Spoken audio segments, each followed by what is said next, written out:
Hello everyone, it's Beane, founder of Mentor to Millions, creator of Extra Digit Income. And one question I get all the time, actually two questions. Brian, how in the world did you retire at 22 years old? And the second question I get is, how in the world did you make your first $1 million in your late 20s, early 30s? But here's the question everyone should ask. How did I lose my first $1 million and then get it back? Easy. I had mentors who finally taught me in my 30s how to keep money.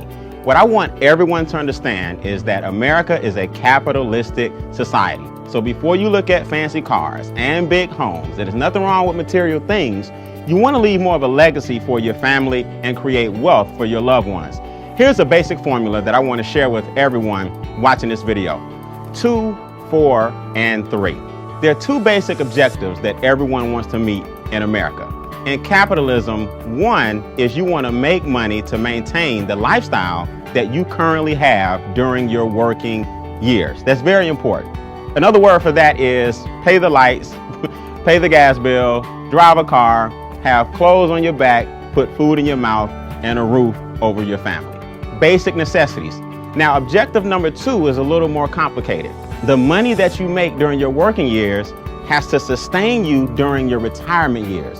In other words, when you retire, you will no longer have the labor income coming in. So where will you get the money to sustain your current lifestyle? There are 4 things keeping you from meeting your 2 objectives.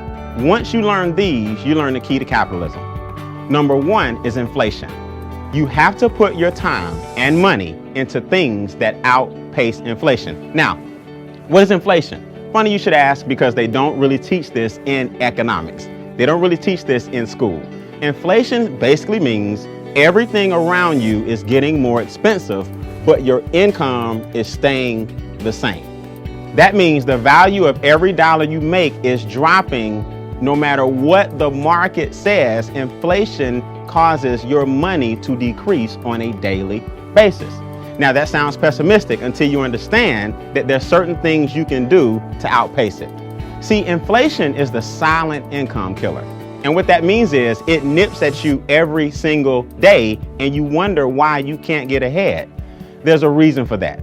Number 1, groceries are more expensive, gas is more expensive, daycare is more expensive, healthcare is more expensive, but the market, the farmer's market that is, the grocery store, your boss, and the gas companies don't care that your income flatlined. That's inflation, and I'll show you how to overcome that as I conclude. Number 2 is taxes. Now people say, Brian, you teaching tax evasion? No, I'm teaching tax protection. Wealthy people don't pay $1 more in taxes than they should, whereas most people with the W-2 give away 1/3 of their income to the government off the top. So what you want to do is understand the tax game and how it is played. If you have a W-2, there's nothing wrong with that. But most people with a W-2 basically work from January to April for the government. Which brings you to challenge number 3, debt. If the government is taking 1/3 of your income off the top, we're forced to do what? Borrow the rest. So now the government will get paid from January to April, and then the banks will get paid from May to September, because you have to pay all the money back that you borrowed on student loans, car notes, credit cards, mortgages, department stores. So the banks and governments are making money off of your lack of money. Which brings us to number 4. Challenge number 4 is less than ideal cash flow decisions.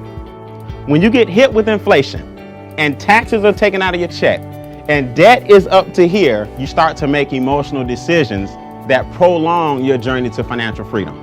There are 3 solutions to your 4 challenges.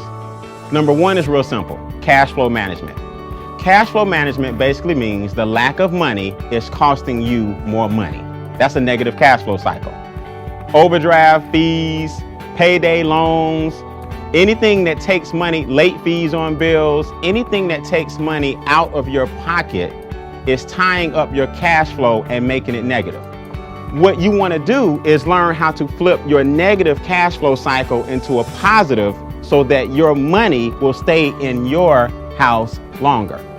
So when I lost my first $1 million, I ended up getting it back because I was able to use my own money and scale it and not make the same mistakes I made in my 20s. The second thing you can do, second solution, open a home-based business. A home-based business allows you to have the same tax benefits and the same tax write-offs as an individual that has 15 McDonald's, 17 Burger Kings, Donald Trump, Warren Buffett, Bill Gates. Listen, your small home-based business can save you a fortune in taxes. Why is that? Real simple.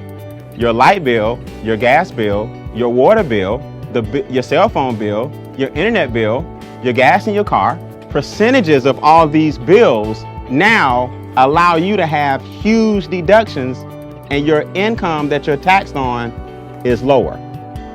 As I conclude, in other words, open a home-based business with a quality product or service and pay less taxes, or make your only income a W-2 and pay more taxes. See, here's the key. Your money is going to make someone wealthy. The question is, who's it going to be? And number 3 is investment income. Always understand that money making money is taxed at a lower rate than labor making money. So do you think wealthy people work harder than you, or do you think wealthy people have figured something out that you have not? There's a reason Warren Buffett pays less taxes percentage-wise than his secretary. He understands capitalism. Remember, guys, making money talks, yes, but creating wealth whispers.